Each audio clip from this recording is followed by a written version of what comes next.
It's day 1062 of the full-scale invasion by Russia, and today is the first day of the presidency of the new president of the USA, Donald Trump. My name is Andrei Shevchenko. I'm the co-founder of Ukraine Media Center, and now we're staying at the platform, which is the common project of Ukraine Media Center and Suspilne Broadcasting, and we have a special event today. Today is the day of inauguration in the USA, and we will discuss the changes for Ukraine, changes for America, and changes for the world.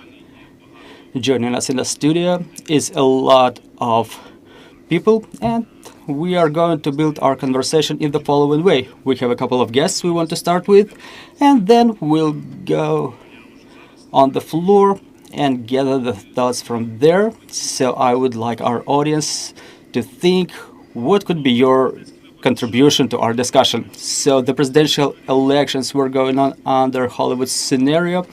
Today we have the final, and I would like to continue the Hollywood analogy and ask, what is the movie that you're thinking about today on the day of inauguration? Is it Matrix, where Neo has to destroy the matrix of the old political system?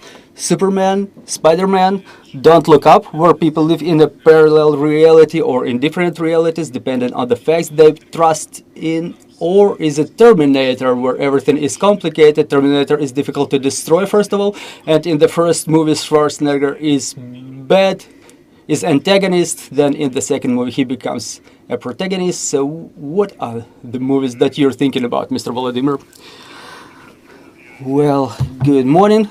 For those who don't know me, Volodymyr Havrylov, former Deputy Defense Minister, 2022-2023, retired military. I was working as a defense attaché of Ukraine to the United States during the first cadence of President Trump. So I'm honestly saying that now it will be some mixture in which even the parts of those processes in America don't know how it would end. There are ambitions, there are plans, there are promises, but the reality is going to depend on the way it goes in terms of people, in terms of processes, in terms of desires, because you know the devil is always in detail. So let's look at the detail. The ambitions are great. America is at some phase in their history when they need serious structural changes in the government, in other matters. They can feel it, but there is no clear understanding how can they solve those matters. But the energy of the Trump's team that is entering the office starting from tomorrow will be the first attempt, the first systemic attempt of not a revolution, but I hope of a gradual transformation of the problems into something tangible. Oleh Shamshur, I will be able to introduce you in detail a little bit later, but now tell us about the movie. I'm not going to be original. So it's an interesting question. I had to think about it a little bit to figure out some interesting movie, but based on what you've said, I think I can agree with Mr. Havrylov. It's a kind of a mixture. It's a salad made of everything. I think Trump may perceive himself as Neo. Or, Nemo. Nemo is from a different movie, but there was happy end in both of them. Well, Neo or Nemo, you name it. But I mean that he's going to try to undermine, to blow that political system existing for the moment, to change the rules of the political game. But at the same time, the majority of his fans, they live in a parallel reality. Just yesterday and this morning, I was watching Fox attentively, and there were his fans interviewed, and I recalled the previous interview of his, and one of the fans in the Trump meeting said that in this world I only trust two people, Jesus Christ and Donald Trump. Well, it's an evidence of their sentiment. So there's a little bit of everything, we'll talk about it, but for the time being, you know, the finalization of the first act of this political drama is 12 o'clock Eastern Time, the time of inauguration. I'm recalling Churchill, who was saying about the end of the battle for Great Britain. He was saying, "Is the end of the beginning." So, to a certain extent, it's end of the beginning of Trump 2.0, and let's see what happens next. Mr. Oleksii Antypovych. Well, I think I'll be a little bit different comparing to my colleagues. As a person in charge of the public sentiment and a person who watches different movies, yeah, Ukrainians watch different movies now. I would say it's Saving Private Ryan, because all of the Ukrainians they expect something from the change of power in the world, in the United States. Well, Ukrainians wait for the end of the war or development of the events in favor of Ukraine. So that's the sentiment that is laid as a foundation of my answer. Maybe there are some analogies on the floor, something that came up to your mind. Well, the best meme that can be, it's like not everyone is at home. Any other movies with positive final? Well, Groundhog Day. Well, now it's clearer. Well, the next hour and a half we are going to sort out all those scenarios, all those analogies. So I think that we're gonna have a little bit to see the title. So let's go straight forward to business. Mr. Shamshur. Mr. Shamshur was ambassador of Ukraine to the United States. Was interesting for us that he was representing Ukraine in the United States and later in France. And Mr. Oleh was commenting the elections campaign in his online publications. He was pretty strict in his evaluations. So let me read a quotation. The success of the system of Donald Trump mirrors the political, social, and cultural polarization of American society based on the profound social and economical shifts. Why has Trump won? Well, for what we understand, it's not an academic session, so I'm going to be concise. First of all, in order to understand what is Trump, his phenomena of Trump and his movement, America above all, and in order to properly evaluate what should we expect, what are the prospects inside of the country and outside, we have to clearly understand that Trump is not, well, there was such a popping devil. You open the box and the devil pops outside of that box like a small devil or other less beautiful figure. So he's not a devil like that. The fact of his emergence is stipulated, but what was going on in the United States? And the United States itself is no exclusion. There is most attention focused on Trump, on the United States, but there are processes going on in all of the developed democracies of the world, similar processes. For example, when I was staying at France, in that case, it was pretty useful. I was watching what was going on, and it was very similar to what was going on in the United States. So in the process of globalization,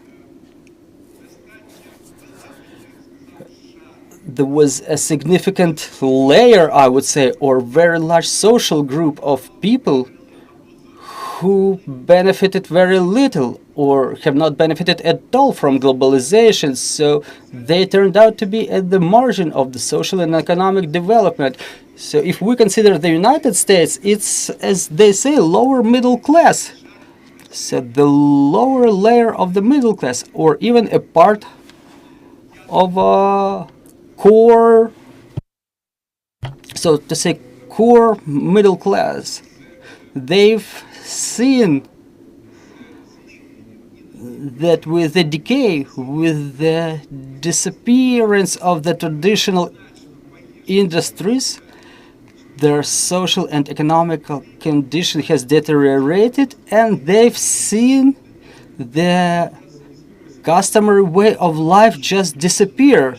Well, it's interesting because if we look at the social and economic indicators, the poorest state of Mississippi, their GDP per capita is bigger than in Germany or other European states. Well, that's the common problem. You see, that's a common social problem, the difference between the real condition and the way the people perceive their social and economic stance. So this is another topic for conversation. All right, so let's proceed to Ukraine.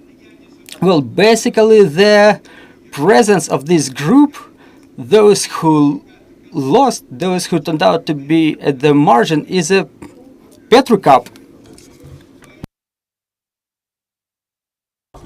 in which we can observe the emergence of certain sentiment of alienation, discontent, and Trump was the first to pick it up.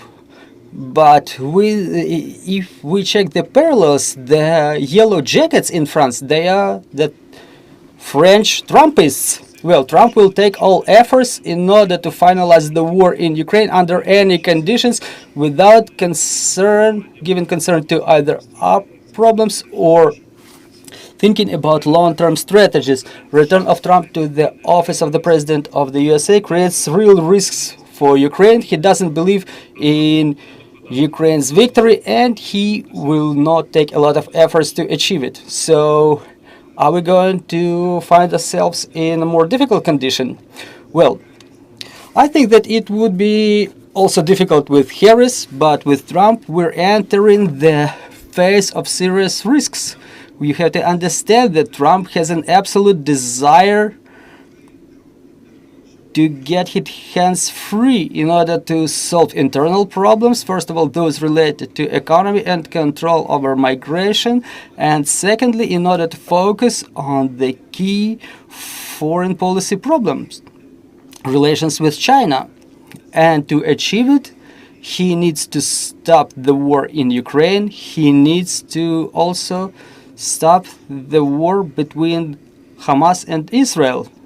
For what you remember, he identified those two problems as urgent priorities. And he put Ukraine in the first place. But at the same time, we have to understand, let me get back to what you've said. I don't feel it. It doesn't give me pleasure to realize that many Ukrainians think that as soon as Trump comes into office today at 12 o'clock, he will solve all of the problems. But he will solve them based on his own interests. I would like to emphasize it that it's not even the political interest of America, but political interest of Donald J. Trump. We have to clearly realize that he's not going to get concerned with our problems. And if we consider the perspective of pressure to end the war, according to his opinion, he will rely on weaker Ukraine, I guess. So if we check out everything that was happening between Trump's election and inauguration, the most dangerous for us are the statements that have nothing to do with Ukraine about Panama Channel, Canada, Greenland. They demonstrate that Trump's view is when there are rules for bigger countries such as the United States and there are rules for the weaker countries, and the weaker countries should be guided by the interests of the big boys. And this Trump's view is very similar to the one of Putin, and it's an anxious signal for us. Well, in your article, after Trump's election, after his victory at the elections, you finalize it with this remark: any missing of Kyiv will be used against Ukraine. So what have you meant by that? Where cannot we afford to sleep? What are your recommendations? Well, I see one problem. It's, as they say, only the lazy ones don't mention it. The problem of corruption. It will be always present in discussions. It's already there. And in that sense, we have to try to be clinically clean in order not to give reasons to those who are really concerned with the development of Ukraine and those who want to use that problem in order to justify, for example, cutting aid for Ukraine. That's the first thing, the first general problem. Another problem that is less discussed but still important, we're saying that to continue resisting, we need the support from our partners. The extra efforts that Macron was mentioning, that's a reasonable factor, I would say, but not less important factor is what's going on inside the country. We have to remobilize the society so everybody understands that it's not Trump who solves our problems, but we have to rely, first of all, upon our efforts. There is no division in the society between those who are in the front lines or those who help them as volunteers or those who make their contribution by paid taxes, and we have quite different level of governance. So those are the key problems for us. I think that we will be able to get back to those topics a little bit later to understand what are the exact requirements for Ukraine from current Trump's administration. And now let's continue our conversation with Mr. Volodymyr Havrylov. Mr. Havrylov was a deputy defense minister of Ukraine in the years 22-23. He is interesting because in the years 2015-2018 he was working as a defense attaché, Ukrainian defense attaché in Washington, and now Mr. Havrylov is a co-founder of a Dream Hub Analytical Center. So, Mr. Volodymyr, in the battlefield, will it be felt, the change of the American president? Well, I would like to support what my colleagues have just said in terms of military defense for Ukraine. I just have my personal experience of communication with the Trump's team, his first cadence, people who were accompanying him during that first campaign. I have been knowing them for a long time, and I have personal attitude. I have personal estimates about what can be expected and what not. Those are different people who have different expertise in terms of Ukraine. Some of them understand very well what's going on in Ukraine. Some of them read some newspapers or social networks only, and some of them just don't care. They just pick some separate facts and make their conclusions based on those things. And the biggest problem about Trump was that he had very little people on his team who were competent about Ukraine. They were making their estimates based on some corruption scandals or something like that, and there's a lot of influence by Russian psyops, by people who were working closely with the people around Trump way before the full-scale invasion. And the biggest task for Ukraine should be to make sure that the number of competent people around Trump gets bigger, so that people who explain something to him honestly explain it well. There are people like that. A person identified by Trump to work with Ukraine, retired General Kit Kellogg. I know him personally. I think that's the great choice for us in favor of Ukraine. And the fact that Trump identified him, the fact that Trump appointed him means he will listen to him. But he changed his opinion during the last minutes. He had some evolution of opinions. Well, I don't think he has changed anything. There are some public statements, and I don't encourage people to pay a lot of attention to some public statements. There were articles showing up in newspapers. We have to judge him by his deeds, by his actions. I cannot say he will be a person guided by someone else's opinions. I think that he is a competent person who will influence Trump, and no matter who will be on Trump's team, for Trump and his team, loss of Ukraine is their internal collapse. our victory is really important for them. The fact that they will try to incline us to something, they will, they will have to understand our position one way or another. They will have to take it into account, but the solutions, the ways out of this war will be different from what Biden was doing. That's a cowboy team. It's like man of their word, something that we were trying to pull from Biden's team for years. They can do it in weeks. Okay, so what exactly are the solutions you were talking about when we talk about specific products like parts of the military aid? What should we keep track of? Well, first of all, the key communicators are the American military in this war. European Command, Pentagon, NATO Command, they know what's going on exactly. They know what are the needs of the armed forces, what are the challenges faced by the Ukrainian armed forces, and in fact they help us to formulate our needs. The needs that we were formulating in 22-23 were unachievable for any partner all around the world. We were writing on the paper millions of shells, millions of something else, something not existing in the world. So now everybody's got understanding that this war should be won by Ukraine using the technological advantage. Technological advantage is the experience of use of the technologies that can damage the enemy in the depth of 200 kilometers with high precision. The technologies that exist currently abroad, something we're doing by ourselves, we're making by ourselves, but there is something in Europe that can help us as well. Biden administration has done nothing to provide us with access to those technologies, like even minor things. They were mired in bureaucracy of the Department of State and Pentagon.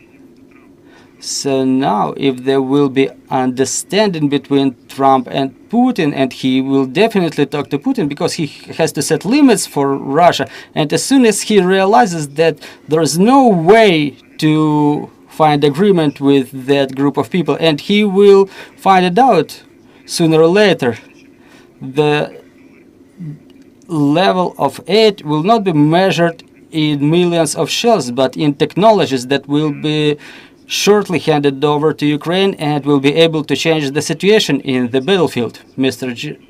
General, together with Biden, his whole team is withdrawing. Minister Austin, Laura Cooper, who was talking to us in Pentagon, and team behind them. It creates new challenges for Ramstein format that was put together in the year 2022, and it's not a fact that it will be supported by Trump's administration. In terms of our military diplomacy, where are the risks and where are the opportunities? Well, first of all, Ramstein format and other formats that are working now, they were created in the years 22-23 thanks to the efforts and initiatives by Great Britain and the United States, and at certain moment a lot was dependent on the position of the United States in those formats, to what extent were they supporting them. But in the year 2024 there was understanding in the NATO countries that political changes are about to be brought to the United States, and it was modernized to NATO format, and starting from the year 2024 all of the military resolutions made for Ukraine, in favor of Ukraine, they are made based on other mechanisms, like based in Wiesbaden or other German cities, where the key role will be played by NATO countries. For example, during previous meetings, the representatives of Pentagon were starting, they were giving the word to everybody.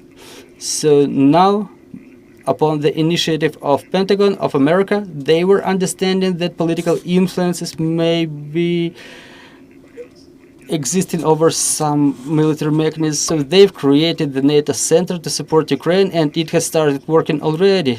There was already a brigade general appointed on our end who will work in our favor over there. So it's an adequate person. I know him personally.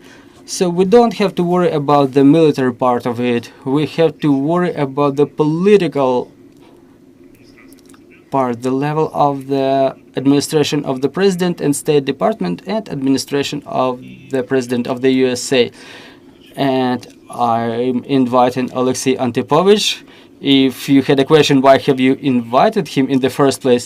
Oleksii is the head of a rating Sociological company. He's a good friend and a partner of Ukrainian Media Center, and we know that from him we can get a very good identification of public sentiment in Ukraine. Why are we curious about it? Let me quote Time magazine, who was summarizing the presidency of Biden, and it was finalized with the following phrase: the disappointment of Ukrainians with Biden was growing during the full-scale invasion, and they were getting more and more outspoken, especially after the presidential elections in the United States ended with the victory of President Trump. Do you agree with this estimate? Yeah.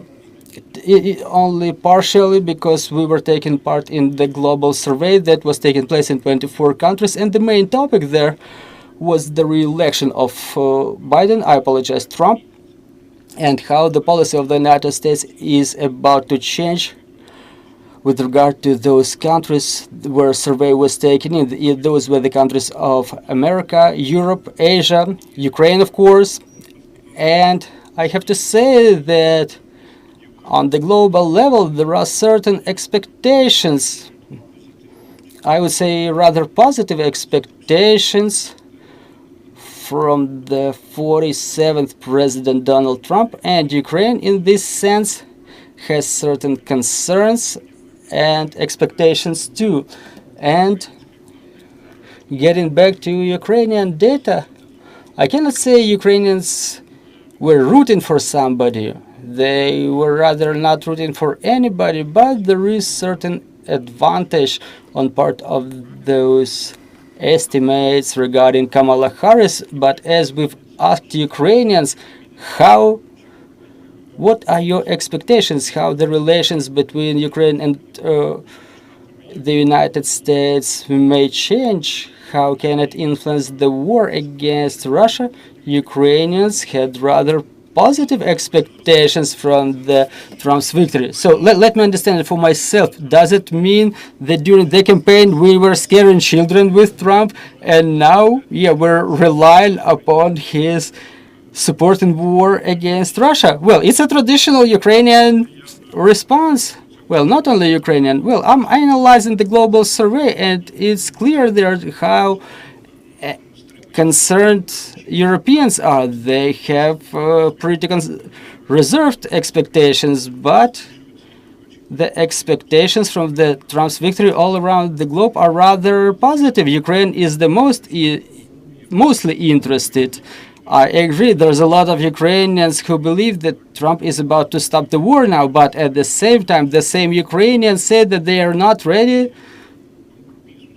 to some significant compromises with Russia that may contemplate loss of territories, Russia's impunity.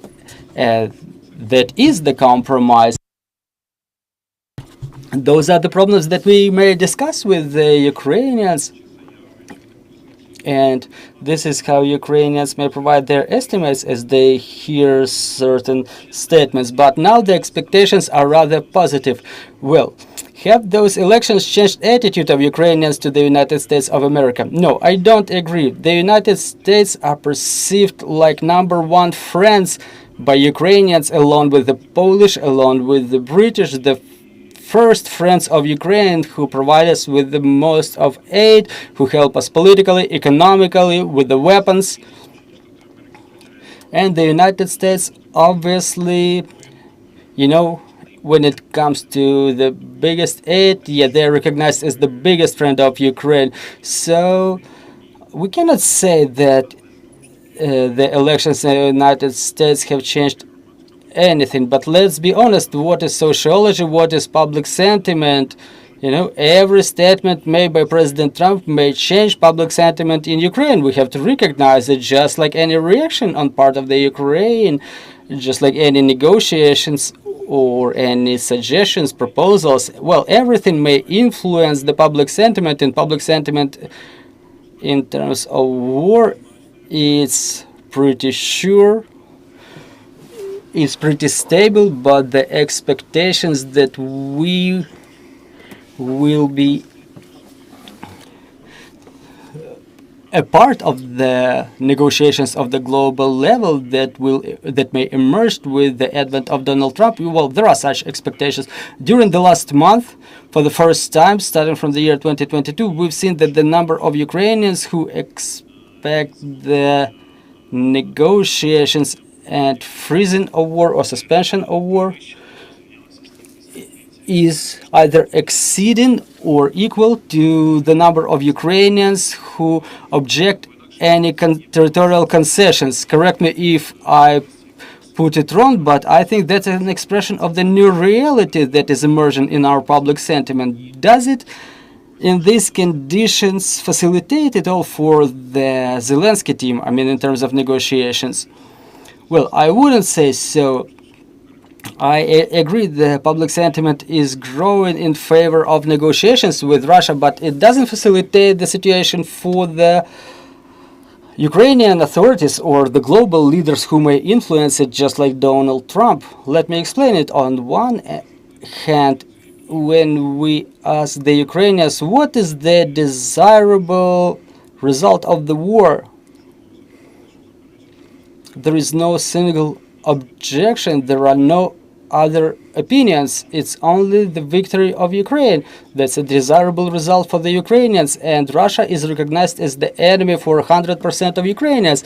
So there are no objections against it either. But as we asked, what is the potential result of the war that you may expect?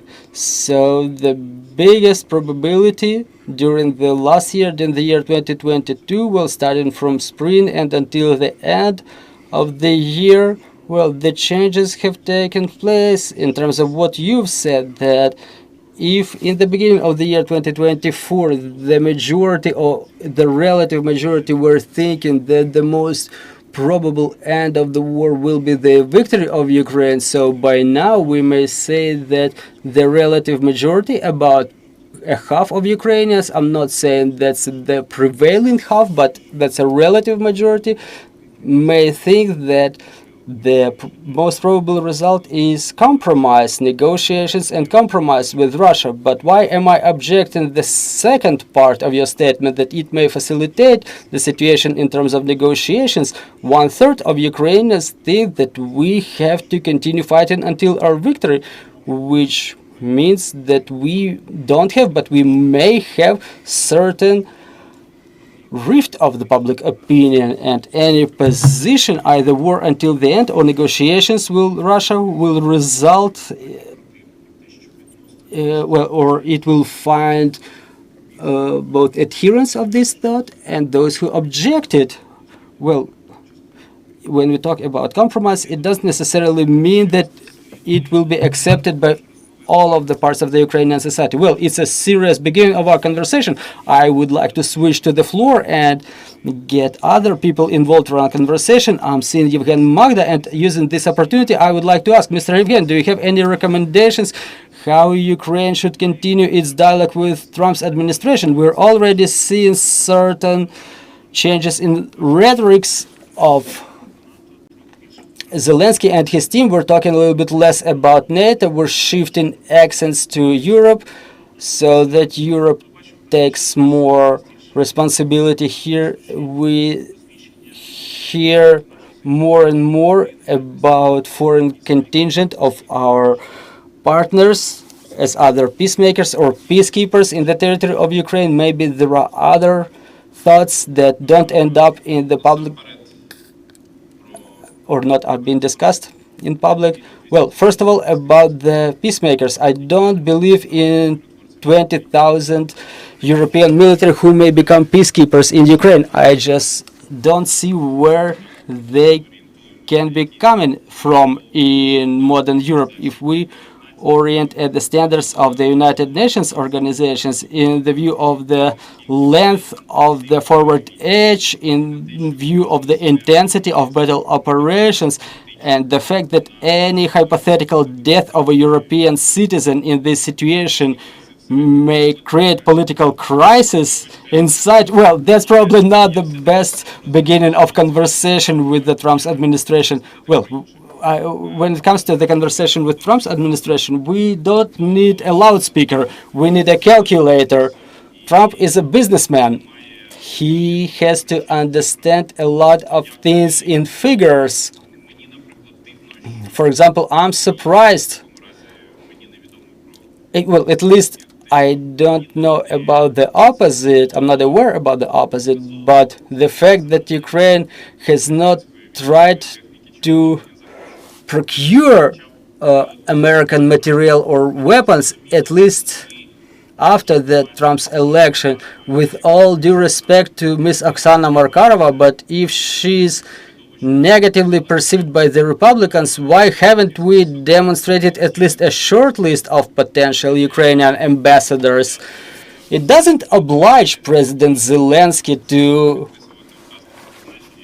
sign an appointment order immediately and to send a new ambassador right on the day of inauguration. But we want somebody to play with, somebody to strengthen our voice. We have to play with our partners. For example, if Poland currently has 5% of their GDP allocated for defense, if Lithuania approved the same resolution that starting with the year 2026, they're about to start spending 5% of their GDP on defense, we have to reestablish the Lublin Triangle and restart working with the partners. Thank you very much. I know that Yuliia Zabelina is somewhere there. Yuliia, if you can hear me, I'm not seeing you because of the bright light. I would like to invite you to join our conversation.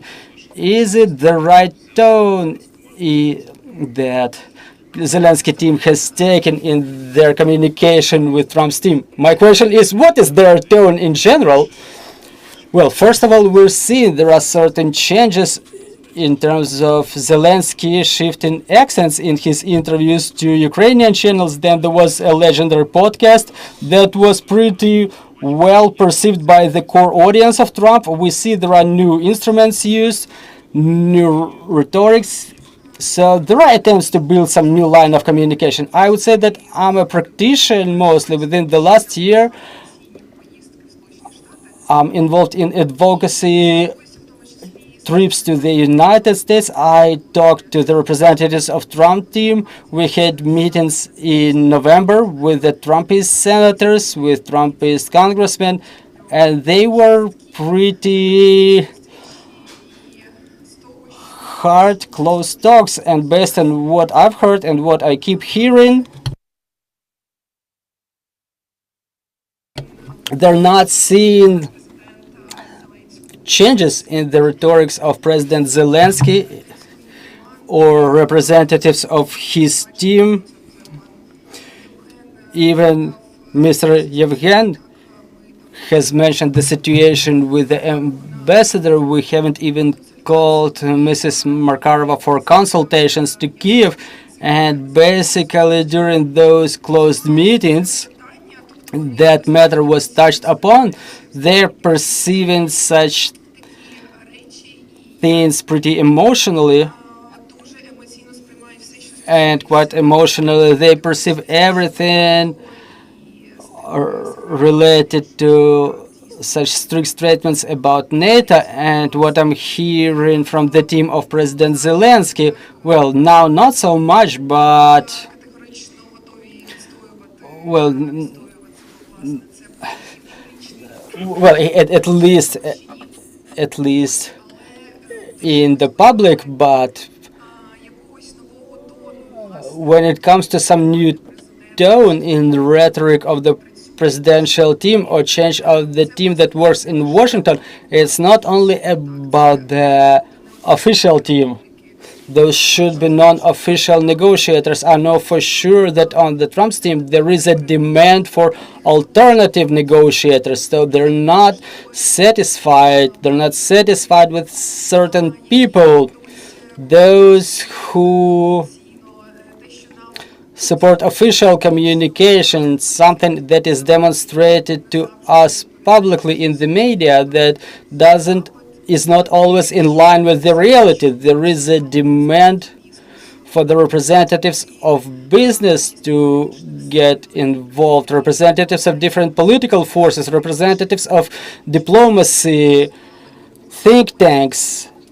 They should continue working in Washington with a conservative crowd, like Heritage Foundation, a conservative think tank, with the people, the closest ones to Trump, like J.D. Vance, Trump's advisors, Donald Jr., who is about to strongly influence, well, he's not going to influence the foreign policy, but he is going to influence certain resolutions that will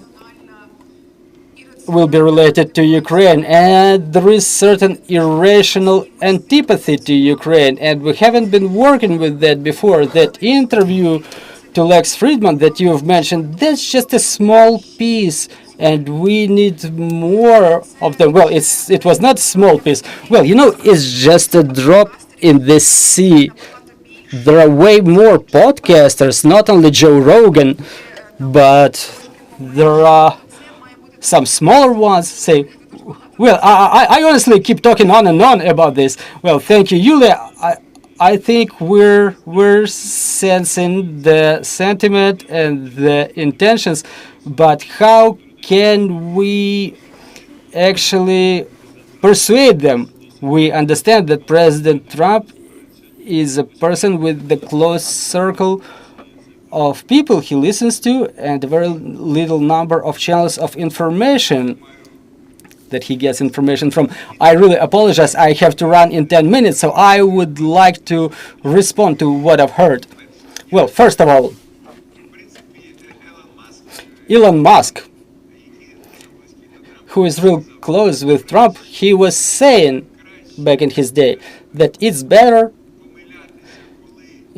to mistake when you're optimist rather than to win when you're pessimist. I always think that the bitter truth and what I'm calling realism is better than any pleasant illusions. And I would like to say in this sense that when today we're talking, like we've already mentioned Kellogg and others, they're good guys, we've heard something from them or from someone else. We have to understand that the modus operandi of Trump and his team is absolutely different from what was happening during the first cadence of Trump. The only person who identifies the policy, and not only in general but also in details, is Donald Trump and only Donald Trump. We have to realize it, and when it comes to how should we work with Trump, we have to understand that Trump was exactly the one who was elected by Americans, and we have to continue working with him regardless of his superego, his unpredictability, his erratic nature, and the tradition to make decisions contrary to the expert opinion or regardless expert opinion. So the rest of the people around him are the implementers of his will, and that's always gonna be like that. During the first cadence there were Kelly, there were other people, so-called grown-ups in the room, so there are no more such people there. And even if they oppose, even if they are there and they oppose Trump, their survival in the team is not guaranteed at all, or there will be no such survival. Then our expectations, Trump may do this or he will do that. Well, it will be useful to check out, are those the things that are desirable? I'm against fatalism. There are some people, there are some things that are real, but there is the reality. If we check all of his statements in continuum, we have to wait until he discloses all of his plan, but those details that we keep hearing from Ruby, Kellogg, Vance, Hexet, basically they create, I'm repeating myself, serious risks for Ukraine. And a third thing I'm completely agreeing with the previous speaker that currently we need two things, or a couple of things. We have to set up the strategic dialogue with the American politicum. We have to talk to everybody, and not only when we need something, but we have to keep talking on a permanent basis. Then we have to work with the American public, with the American people. Unfortunately, some things, if we check out the dynamics of the social surveys, it's not in our favor either. We have to go to mass media, we have to talk again, but in order to do this, we need people who know how to talk, who know what are the arguments that are well perceived by Americans. And another nuance is that we don't need any emotional hysteric statements. We need to work with a calculator when we can prove to Trump and his close circle why what we need is the same thing that they need. The statement that fight against Russia is a fight against China and other parts of the aggressor's axis. Well, it's understood there, but I think we have to keep reiterating it. And we have to keep talking about it. So that's basically my reaction. And I would like to thank you for your kind invitation. But unfortunately, I have to leave. Well, currently is the air raid alert. I'm trying to figure out the level of threat. So the first level of protection is stay inside, shelter in place.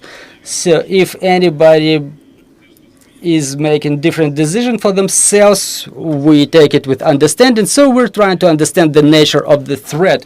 And I would like to invite Mr. Maxim Svanevsky from +1. Thank you, Mr. Oleh. Mr. Maxim should be somewhere on the floor. Maxim, I would like to ask a couple of words about the social networks, big tech, and information circles. Mr. Oleh and Ms. Yuliia were mentioning it. It's not so easy to find the channels to communicate the truth to American establishment and American voters. We had some interesting things happening to big tech. We had a 180 degrees turn in the Facebook policies. Zuckerberg said that he will be the supporter of Trump. We have a dramatic final with the TikTok story. We have Elon Musk network. Are those all good news for us or not? Well, those are all pretty bad news.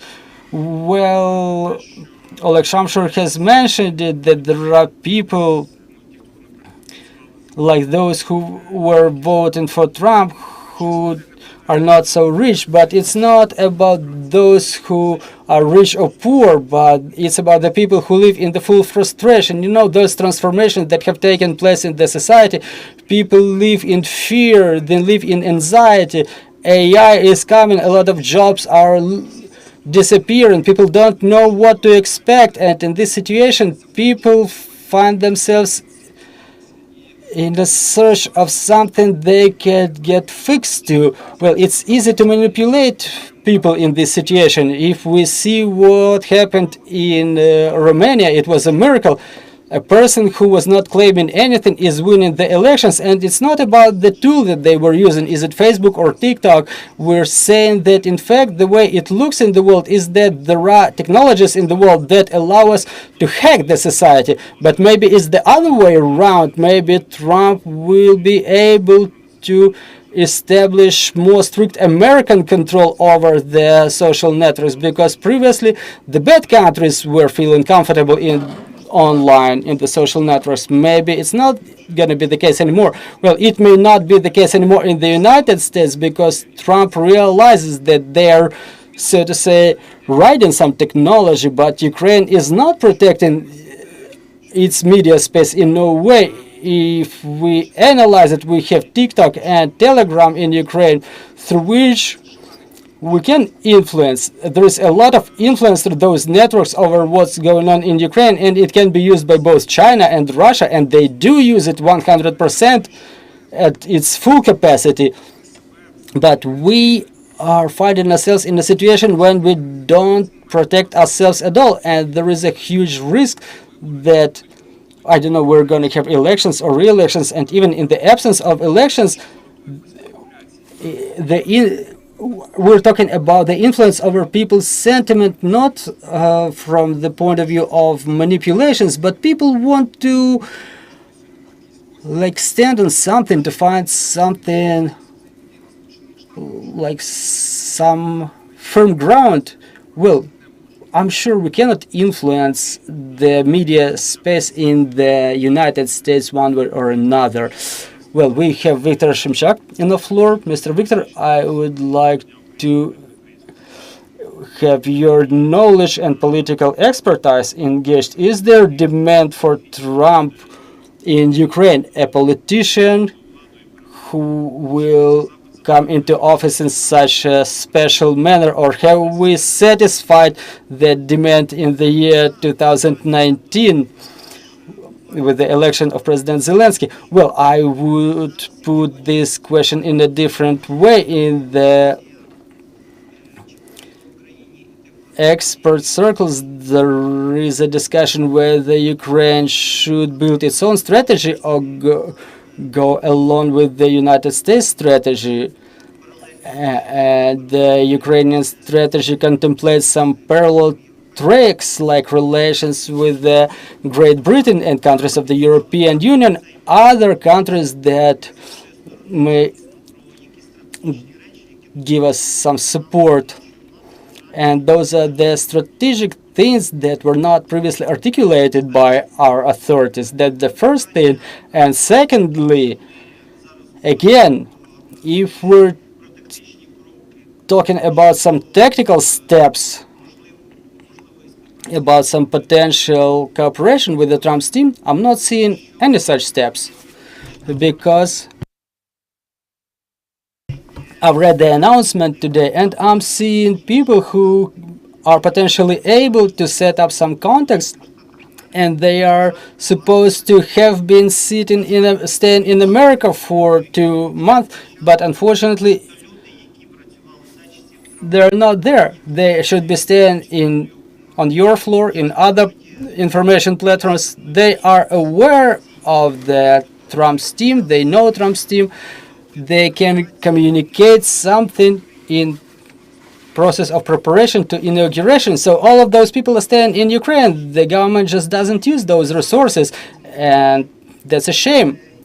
Those are the tactical steps. And the same story with the events that are going to unfold during the inauguration. Within the next 2 weeks, there will be a lot of events going on in the United States, starting with the prayer breakfast and all those receptions, meetings and stuff. And again, it's a tactical question, but it's fraught with long-term consequences. Russia has their representatives. They are going to be represented in all of those events quite intensely.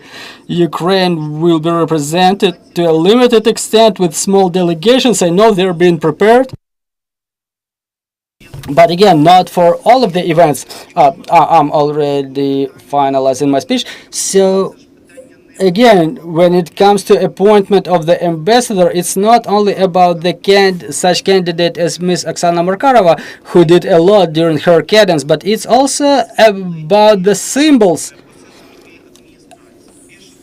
and the passes to new administration. Moreover, even for the Ukrainian society, it was not previously explained what are the criteria to select the new ambassador. Well, I would like to ask Mr. Ambassador personally, what is his view of the criteria, not of a personality, but it should be an experienced person who can work efficiently at this phase, not worse than the predecessors, and it should be a person who is not going there to learn. It should be an already efficient person who has already proven their efficiency in different diplomatic tracks. Thank you, Victor. Now we're getting back here to the scene, Mr. Oleksii, so maybe you're having an answer to the question that Victor refused to answer. Is there a demand for a Trump format politician in Ukraine? I think that there is a demand for such politicians all around the world, not only in Ukraine, but the search of a simple solutions for complicated questions. Well, that's a lesson learned by Ukrainians by a number of times. Well, it's not so probable in Ukraine. Now, Ukraine would definitely elect such a politician, but during the war there is more demand for professional capabilities. There is a demand to have the war, and it involves defense, economy, foreign relations. So in all those areas, I think that populists could not be efficient in all those areas. Mr. General, I would like to clarify it for ourselves. The relations between deep state and political leadership. You were working in Washington during the first presidency of President Trump, and there was a lot of turbulence between the political leadership and security bloc bureaucracy. So how does it really work? Well, how much space for maneuver is there? How much is dependent on the president? To what extent is he capable of changing the directions of work? Well, no matter what anybody says, United States is a democratic country. The election of Trump is the choice of the American people. American people think that they need a figure like Trump now, but the American political system is based on a lot of check and balances, as they say. So for any critical situation, there is some bureaucratic procedure that is aimed at diminishing the negative effect of the system if anything goes wrong. So the authority of American president is not the authority of czar. In order to implement any of his ideas, he has to achieve consensus with the political groups, even the opposition groups, like Democratic Party. And he has to clearly understand that there is the Supreme Court, there is Congress. I know that now everybody says that the Congress is Republican too, but for example, he cannot achieve their consent regarding the budget, for example. In order to achieve consent, he needs 2/3 of the Congress voices, and in order to achieve that, he needs to agree with Democrats. So no matter what Trump says, like tomorrow he's gonna issue about 100 orders, but most of them will be within his personal authorities. He cannot write like, I want something to stop tomorrow morning. In order to do this, he needs to achieve consensus with those who want or don't want it, and to understand how the government machine, how the bureaucracy works. There is certain negative sentiment towards the existing bureaucratic system, that it's slow, it doesn't allow implementing some big ideas. That's why we're seeing the figure of Elon Musk there, who fell victim to that system when he was trying to push his projects with Tesla. He knows how crusty, and slow it is. This is exactly why he joined the Trump's team, in attempt to bring that system in compliance with his view, and we're about to see a lot shortly.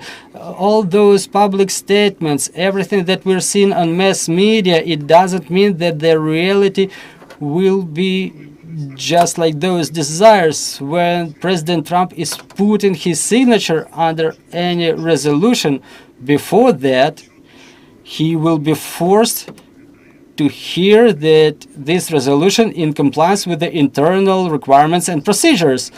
That's the indicator of a democratic country, a country that the United States remain. Ladies and gentlemen, if you want to join our conversation, just let us know. I'm seeing a hand over there. And now I would like to ask our panelists to say a couple of words about Biden. What are the conclusions that we've made? Mr. Volodymyr, let me quote the publication in Time as of yesterday that summarizes the Biden's presidency. They say, When Russia has invaded Ukraine almost 3 years ago, President Joe Biden identified 3 goals for the United States. The victory of Ukraine was never among them. To what extent does it coincide with your estimates? Well, I remember the year 22, when 3 days before the invasion, I was back in the Ministry of Defense. We got the American Defense Attaché approaching us, and he told us, I got the command from my government to leave the country, and it's about all of the American citizens. We wish you the best of luck. And that's it. And they left. 2 months, or maybe 1 month, it took them to rethink everything in the White House, that everything is serious, that Ukrainians are going to keep fighting and die for their independence. And it made a lot of impression over everybody, the American government, the American people. I was able to see it, when I've seen the Ukrainian flag in a small village in central England in the April of 2022. It said a lot to me, and there was a lot of such flags in central conservative England. Biden was the president back then. His team was there. We were aware of his team, that they are not very confident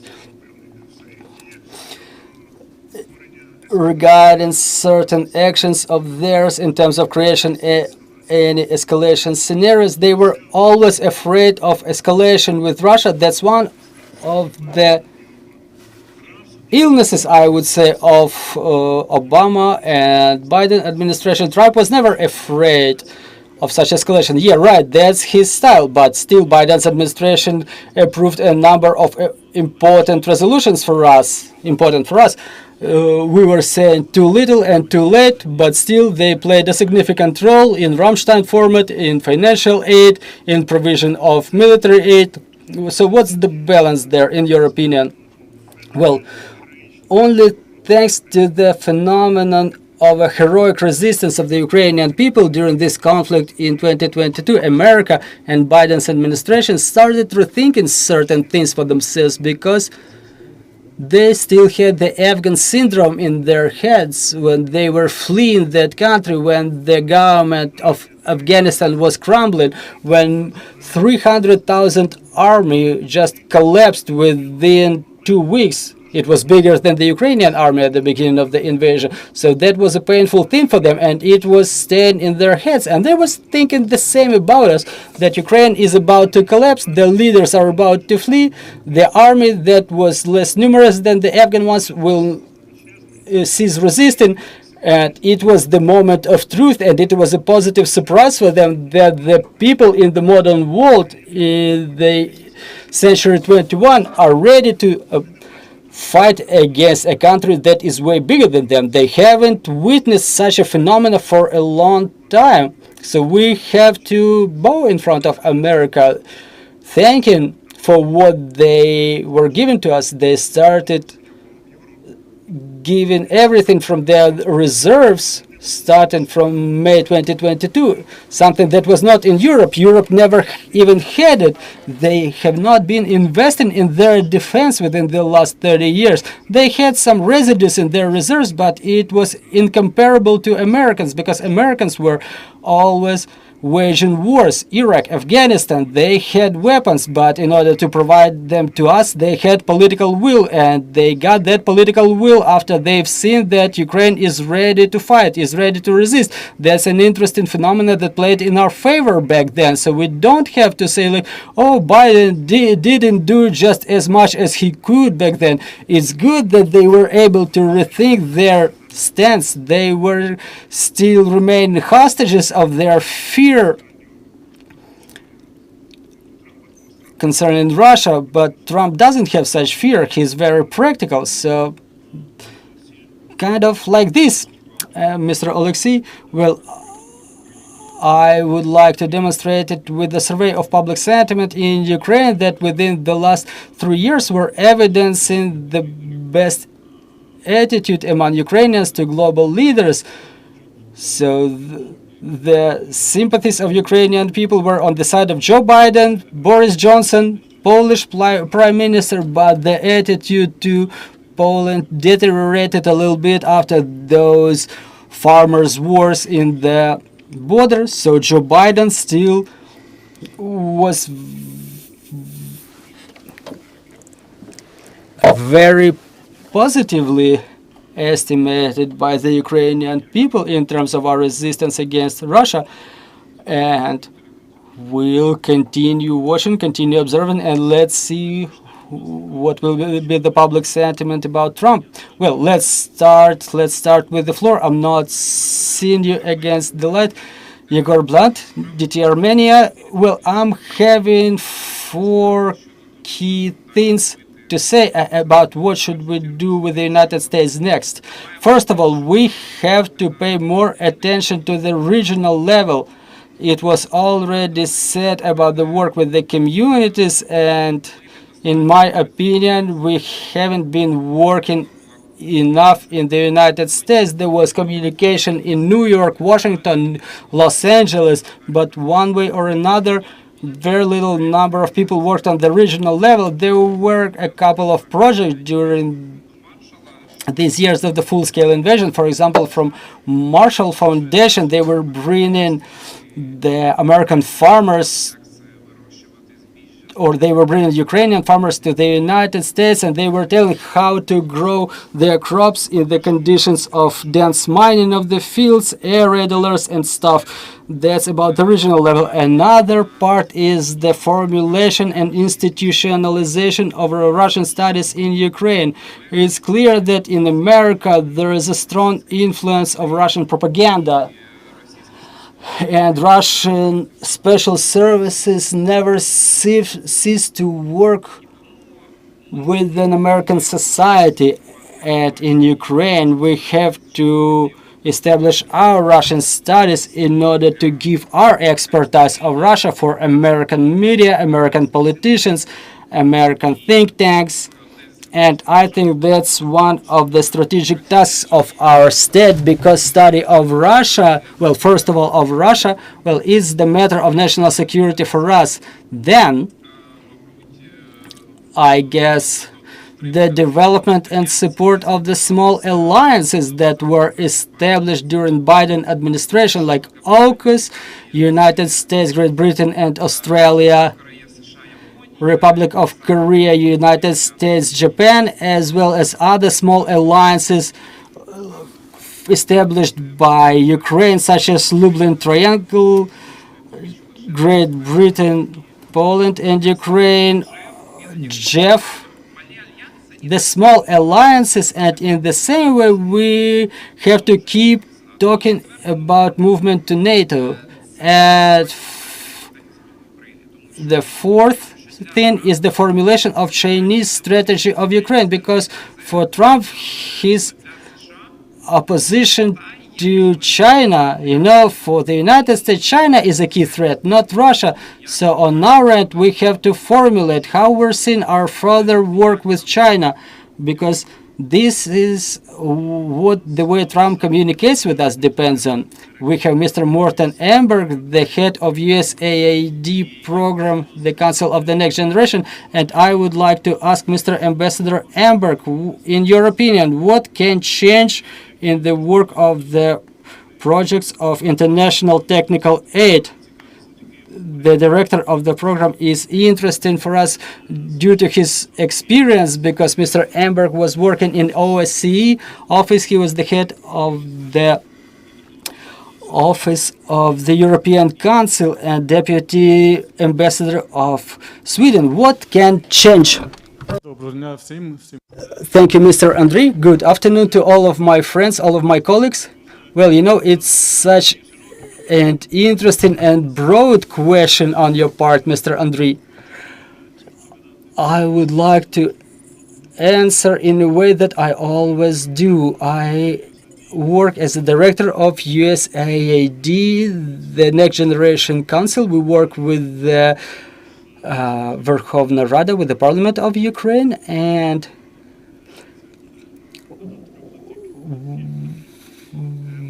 we work with the American taxpayers, and currently, it may be a boring answer, but I'm not expecting to see any changes in this area. Our program is still there. We work to reinforce the capacity of the Ukrainian parliament as an institution. We want to make it more open, more modern, just like that. Our program is continuing regardless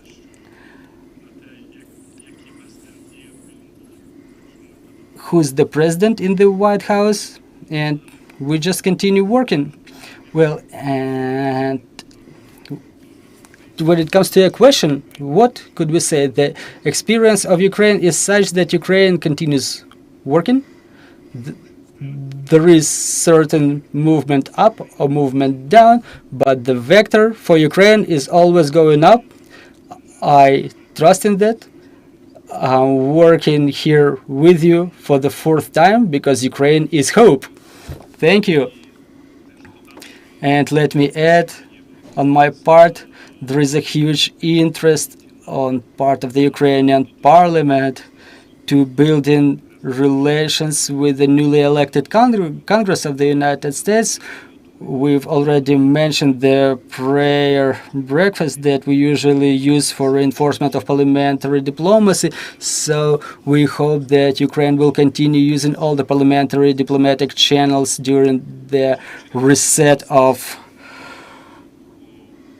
relations with the Congress. And I would like to invite Vasyl Samokhvalov to join our conversation, co-founder of Ukraine Media Center, my colleague.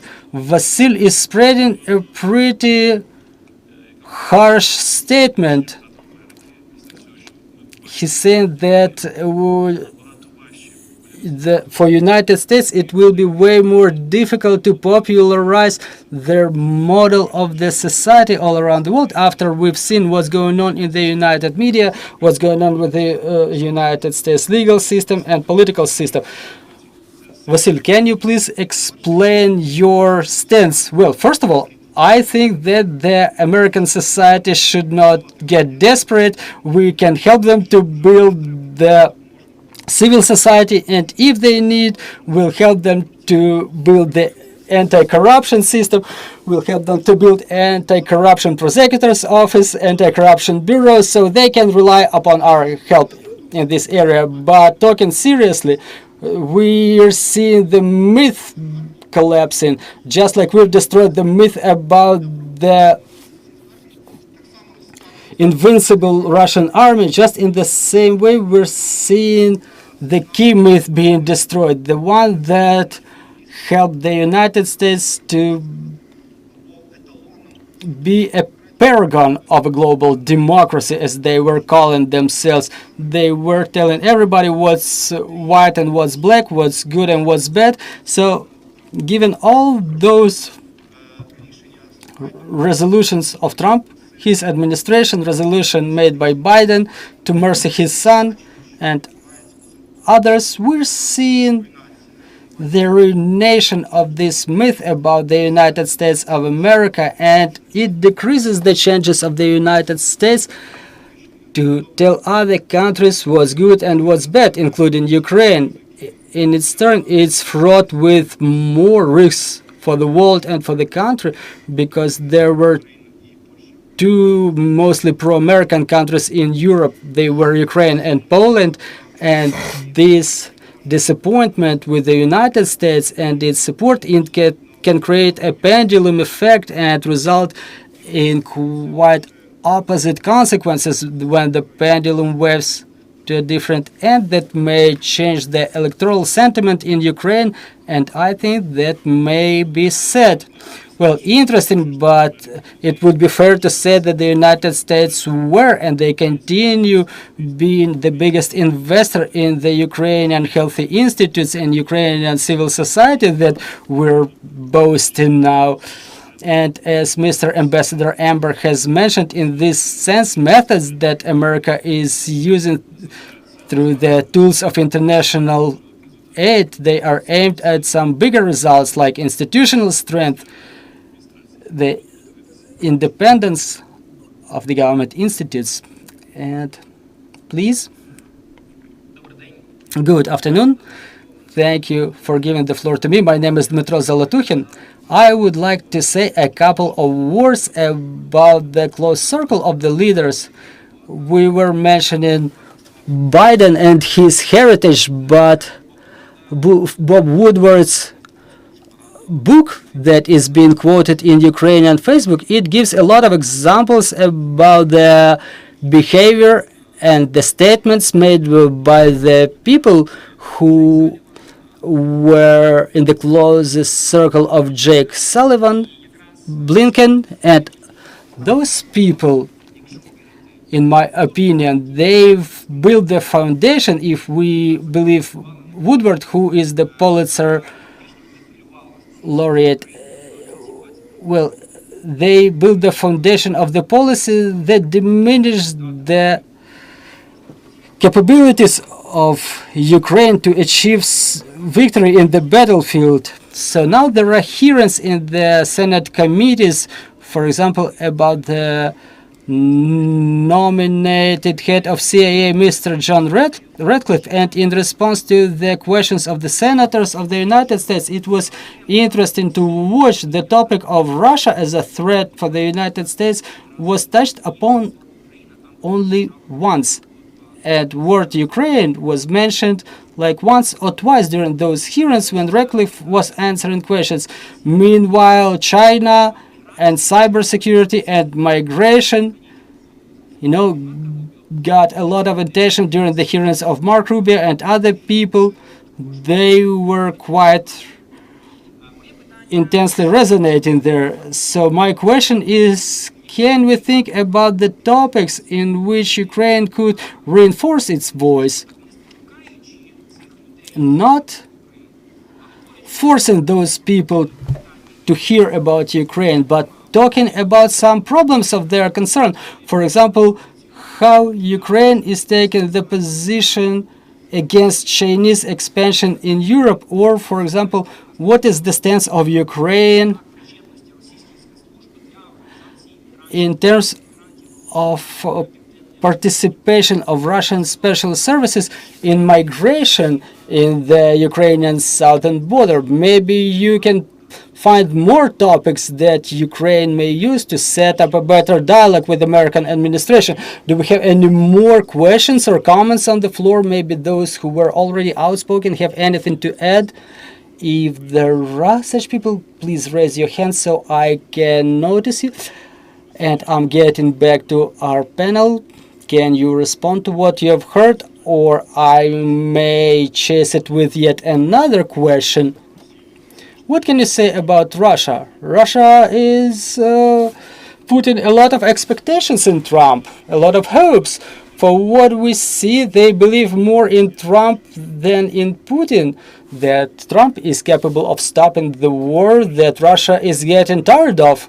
Well, first of all, talking about your question, what's going on in Senate, in Congress, all those hearings about the policies of the new administration. Yeah, China is in the first place, but we know there will be a visit of Trump, potential visit of Trump to China. There were telephone calls between Trump and Xi.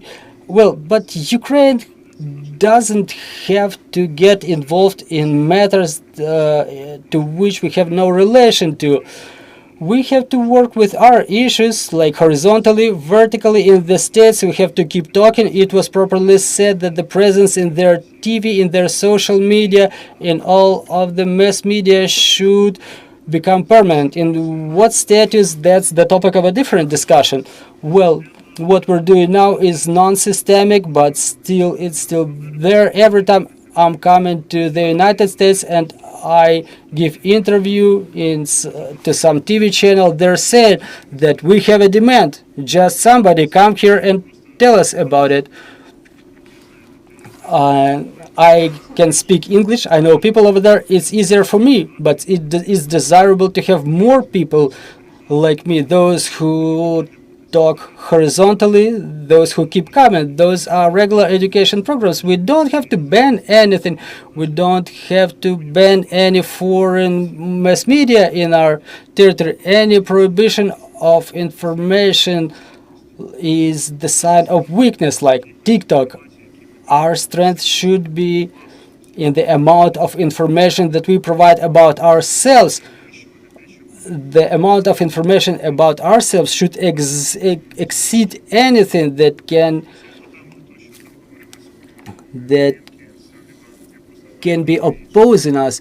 Well, everything that was said about Blinken and Sullivan, I know both of them personally, and some might say that Sullivan was back in Obama administration, and only later he has become the figure he is. And always in Biden's administration, there were two camps. One camp that was afraid of Russia and another camp that was not afraid of Russia, and they could never find agreement. Sullivan was representing the camp that was afraid of escalation with Russia, so this is why he opposed the handing over of long-range, high-precision weapons. He was against the strikes in the depth of Russian territory. Blinken, for example, was representing an opposing camp.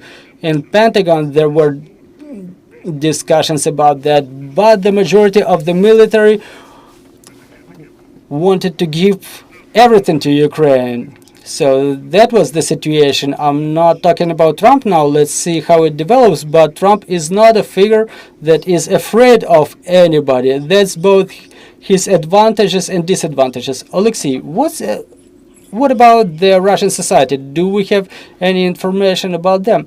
Well, referring to that global survey that I was mentioning, you can find the results on our Facebook pages. Well, Russia has a lot of expectations to Trump rather than to Biden. But Russia has so well established image of the enemy as the United States as an enemy that they want the war to be finalized only under Russian conditions. They want no concessions. So it's difficult to pay any attention to their public sentiment due to their censure, but still they are in trend with the Asian countries. Well, Ukraine has its own position. The citizens of the United States, they have their stance on the war of Russia against Ukraine. So you can review all of the estimates regarding different issues, including Trump's about Trump and Russia as lead researcher. I'm concerned when I hear anyone refer to him as a businessman, as opposed to a con man who surrounds himself with business people, who they have an interest in seeing that those succeed. Because when we look at like the Doha Accords and other negotiations he participated in, he didn't bring home anything. Every time he would go, he got his handshake, he got his photos, he came home empty. 4 years of Trump, we had less sanctions in 4 years related to Ukraine than each of the last years of Obama. So we have an established record with Trump, and one of them is that he's not actually a businessman. He's a 6-time bankruptcy. He's now convicted felon over business. And so if we start our anticipation of what will he do as businessman, I'm very concerned at where this analysis will take us, because the outcome we're looking for won't match the input. What do you think? Українську мову. Так, все зрозуміло. Well, I didn't know about the translation. I was saying that, yeah, you're talking about Trump as a businessman who is orienting at business approaches, interests, including his own, and there are certain concerns because his previous contacts with the Putin's regime, they were mostly in the business area. Again, he's not going to be the only one to make decisions. For example, when it comes to Russia, the problem with Putin is KGB, right? It's a Soviet-style KGB. This is where he was raised, and this is where he was growing up. He doesn't see the world in a different way. And the most terrible thing for him is an unpredictable enemy. The enemy that you cannot calculate, somebody you cannot find out what he does next. It's easier for him to work with the liberal European democracies, those who are predictable, where he understands who can be bought, who can be resold. It's clear for him. But when he's facing such a phenomena, when you don't know what's going to happen tomorrow, and Ukraine turned out to be one of such phenomena, because they still don't understand what we are, what can be happening on our end. They don't know where is the center of decision making in Ukraine. We are unpredictable and dangerous enemy for them. And just like Trump, during his first cadence, they were thinking they will be ready to agree using the business schemes, but then they realized that he's not alone there. There are more people involved, and in Republican Party there's a lot of Republicans with a lot of influence in Senate and Congress, those who hate Russia. No matter what anybody says, they hate Putin. And for them, any games with the Moscow regime, even with the president that they support in American issues, for them it will be a sign that they have to correct their president. Anti-Russian, anti-Putin sentiment in the Republican Party is pretty intense, and Ukraine has to use it for its benefit. We have to use it, demonstrating that we are ready to fight just even without anyone else's support. They have to understand it as a fact that Ukraine is a phenomena. It's an existing phenomena that doesn't want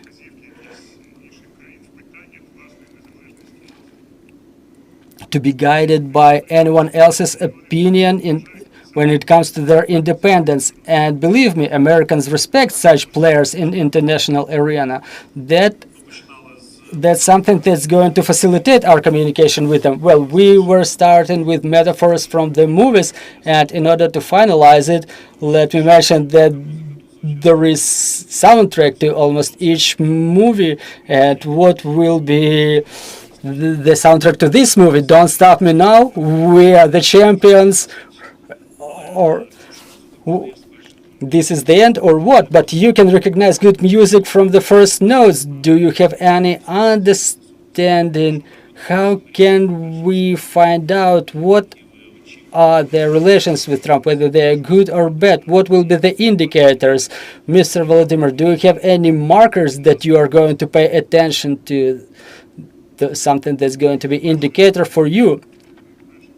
Well, the first indicator will be the result of a conversation between Trump and Putin on the telephone.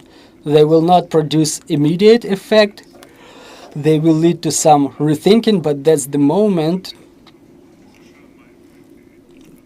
that the newly elected president of the United States is supposed to experience, and he needs to communicate it to all of his team. What are his expectations after his conversation with President Putin? There will be a number of scenarios, but everybody will need to understand whether America is moving towards resolution based on force, or are they going to continue maneuvering in order to try to understand whether consensus can be found with the Ukrainian side. So the reaction to the first conversation with Putin, not immediately, 2 or 3 weeks afterwards, because it's going to take time again to rethink. So that will be the first sign that the next step is about to happen. But as soon as they understand that there's nobody to talk to and nothing to talk about, so I'm having a feeling, and I really hope that there will be quite a strict scenario that will contemplate provision of some technologies to us that we were afraid to ask for. Okay, but for the broader Ukrainian society, we understand that there is a group of people whose expectations are pretty high. They expect that after 12 o'clock Eastern time, some fantastical news are coming. So what can you say about the expectations of our people? What the changes are going to depend on? Well, fantastic scenarios about the fact that Trump's victory is going to allow us to end the war within some month. Yeah, it's there, but it removes certain subjectivity from Ukraine, and the Ukrainians are asking themselves then, and we ask ourselves as sociologists, that we're not ready to any conditions. We are ready to fight until the end unless we're satisfied with the resolutions of the global leaders. So, responding to your first question, what could be a good sign for Ukraine about the new president of the United States of America? Well, it would be aid that would include economic aid, the weapons. The Ukrainians mostly trust in the victory of Ukraine, but the same Ukrainians don't trust in Ukrainian victory without international support. So here's the situation, and the aid coming from the United States as a positive signal from a new president would be a good view for Ukrainians, a good hope in terms of our relations with the United States. Any compromises, negotiations, as I've mentioned in the beginning, to this or that extent may create rift in the Ukrainian society. The victory cannot create such rifts. Victory is something we're all waiting for. Ladies and gentlemen, let's put a period here. Let's remember this day, January 20, 2025, a big day for our big ally, a big country, and the political temperature in this country is something that a lot depends on in Ukraine, and we hope that our relations with America will continue being in favor of us and our partners. And I would like to thank everybody who is attending this event, and our guests, Mr. Oleksii Antypovych, Sociological Group Rating, and Mr. Volodymyr Havrylov, former defense attaché in Washington and now co-founder of the Dream Hub Analytical Center. Gentlemen, thank you. Ukraine Media Center, Suspilne Broadcasting, and our Suspilne Space. Stand with Ukraine.